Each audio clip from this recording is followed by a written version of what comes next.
आदे हर हर महादेव। तो हरियाली तीज की मेरी प्यारी प्यारी बहनों को ढेर सारी शुभकामनाएं। 2026 में 15 अगस्त दिन पड़ रहा है शनिवार। उस दिन है हरियाली तीज। सावन महीने की तृतीया तिथि को हरियाली तीज का त्योहार मनाया जाता है। तो उस दिन मिट्टी से गौरी गणेश बनाए जाते हैं और उस दिन गौरी गणेश की पूजन मिट्टी से बनाने का महत्व ज़्यादा होता है। अगर आप उस दिन अगर मिट्टी से शिवलिंग गौरी गणेश अगर नहीं बना पा रहे किसी भी कारण, तो आपके पास जो भी शिवलिंग है उससे आप पूजन कर सकते हैं। और शिवलिंग भी नहीं है तो आप फोटो से ही, शिव परिवार की फोटो से ही आप पूजन घर पर आसानी से कर सकते हैं।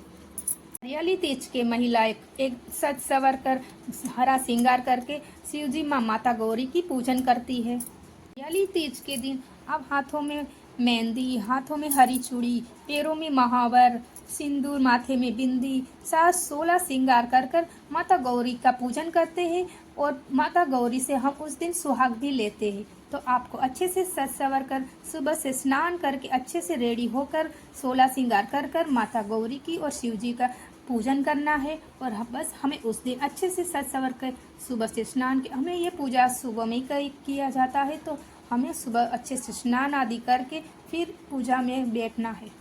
कई क्षेत्रों में आज के दिन महिलाएं व्रत भी करती है और अगर व्रत नहीं भी कर रहे तो भी आप इस पूजन को आसानी से घर पर करती है। और हमको वो ये पूजन अवश्य ही करना चाहिए, चाहे हम व्रत करें या ना करें। सुहागन महिला को इस दिन ये पूजन अवश्य ही करना चाहिए। तो फ्रेंड्स, वीडियो को पूरा जरूर देखिएगा। व्रत में नमक नहीं खाया जाता है, इसमें फल फ्रूट या एक टाइम मीठा भोजन खाकर इस व्रत को आप कर सकते हो। पारण अवश्य करना है, तभी हमें पूरा फल मिलता है इस व्रत का। तो फ्रेंड्स, आज की इस वीडियो में हम आपके साथ हरियाली तीज की पूजा सरल विधि से घर पर कैसे करते हैं, यही आज की वीडियो में आज आपके साथ मैं शेयर करने वाली हूँ। एक चौकी या पट्टा बिछा लेना है जो आपके पास हो पूजा के लिए, और उसके बाद हमें यहाँ पर हरा, पीला या लाल कलर का वस्त्र बिछाना है जो हम पूजा में यूज करते हैं। उसके बाद हम यहाँ पर पूजा करेंगे। सबसे पहले हमें यहाँ पर फूलों या चावल का आसन देना है और उसके बाद हमें यहाँ पर एक शिव परिवार की फोटो विराजमान करेंगे। हमने यहाँ पर फोटो विराजमान कर दी है। अब हमें यहाँ पर जो मिट्टी के शिवलिंग बनाए हैं, गौरी गणेश बनाए, उनको हमें यहाँ पर विराजमान करना है और इनका पूजन अभिषेक करना है। अब हम यहाँ पर एक धूप दीप जलाएंगे, उसके बाद ही हम अपनी पूजा शुरू करेंगे। पूजा करने से पहले धूप दीप जला लेना चाहिए, क्योंकि पूजा में जो दीपक होता है हमारी पूजा का साक्षी होता है, तो हमें धूप दीप पहले जलाकर फिर पूजा शुरू करनी होती है। अब हम यहाँ पर शुद्ध जल या गंगा जल के छींटे देंगे, दीपक में भी छींटे देंगे, उनको भी स्नान भाव से हम यहाँ पर छींटे देंगे। अब हम यहाँ पर अभिषेक करें। सबसे पहले गणेश जी का अभिषेक करें। ओम गणपते नमो, ओम गणपते नमः, ऐसे मंत्र जाप करके हमें यहाँ पर पूजन करना है। उसके बाद हमें शिव जी का ओम नमः शिवाय, ओम नमः शिवाय जप करके फिर हमें यहाँ पर माता गौरी का भी अभिषेक करना है।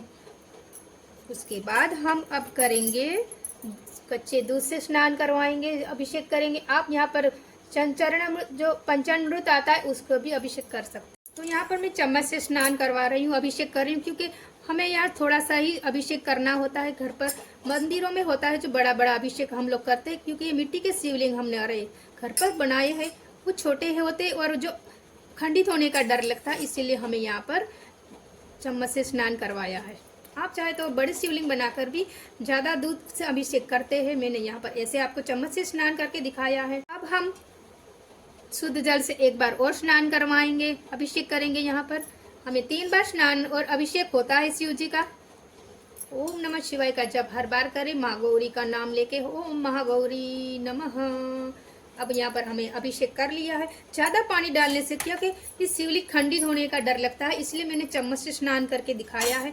और मैंने ऊंचा स्थान भी नहीं दिया, इसीलिए मुझे बहुत डर लगता है कि ये शिवलिंग खंडित ना हो जाए, इसीलिए मैंने चम्मच से स्नान करके यहाँ पर दिखाया है आपको। अब हम वस्त्र के रूप में कलावा अर्पित करेंगे। सबसे पहले गणेश जी को अर्पित करेंगे, उसके बाद शिव जी को अर्पित करेंगे। यहाँ वस्त्र पे आप यहाँ पर जनेऊ भी अर्पित कर सकते हैं, गणेश जी को और शिव जी को। माँ गौरा को भी आप अर्पित करेंगे।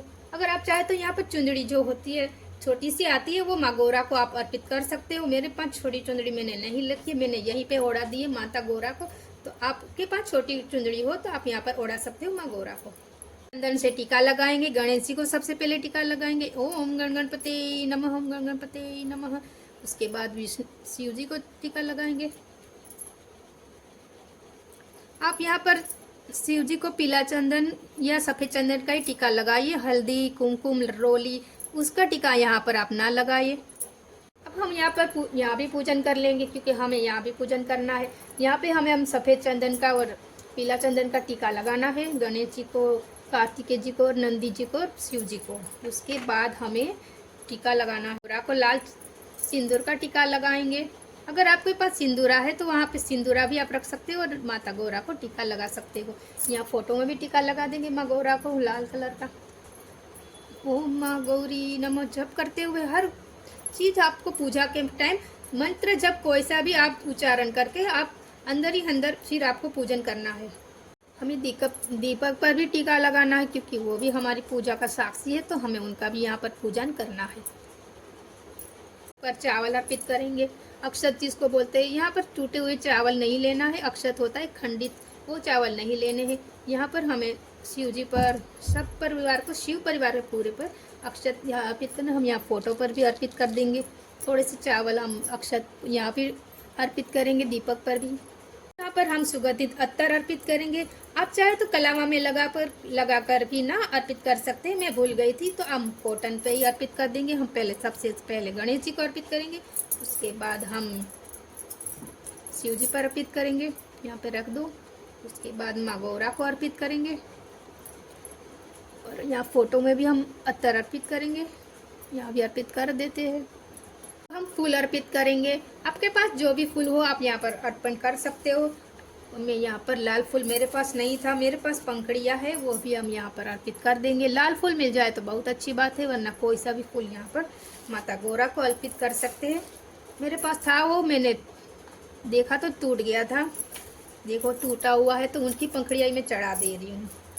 यहाँ पर हम शिव जी को बेलपत्र अर्पित कर रहे हैं। मेरे पास यहाँ पर रखा हुआ था, वही बेलपत्र आज मैं शिव जी पर अर्पित कर रही हूँ, क्योंकि मुझे आज नहीं मिला। कभी कभी नहीं मिलता है, बारिश का भी मौसम है, तो कभी कभी नहीं मिलता है, तो आप जो रखा हुआ है उसको भी चढ़ा सकते हैं, क्योंकि बेलपत्र कभी बासी नहीं माना जाता। 60 दिनों तक बेलपत्र को बासी नहीं माना जाता। धोकर आप दोबारा चढ़ा सकते हैं।